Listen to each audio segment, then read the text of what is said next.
some of the mega predictions in your book are a lot of your book, frankly, is quite scary. It suggests that those who really have a mind to do it can use the internet for evil purposes. But think of this rather as a warning, right?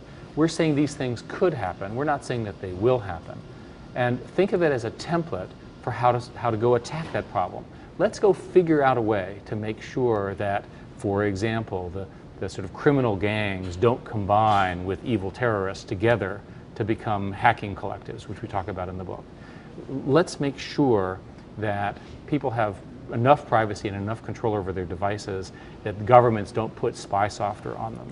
Let's make sure that the fundamental values that the internet represents are preserved. Let's make sure governments don't shut down the internet. We talk in the book about balkanization. We say that governments will get so excited and so upset about what's on the internet, especially if it's critical of their government, that they'll shut down that part of the internet. The most extreme case is North Korea, of course, where Jared and I just were, my co-author. And in North Korea, they have a cell phone network, but they don't have any data signal at all. And they have an intranet where they hand copy information over about science and things like this. So it's really no internet at all.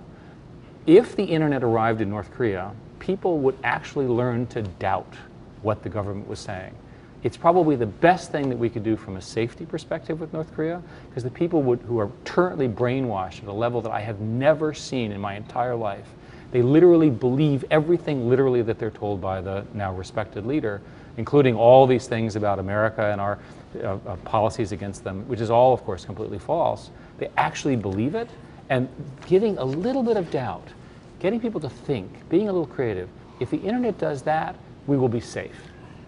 But so far, there doesn't seem to be much of a breakthrough in getting the internet into places like North Korea. Well, we're trying.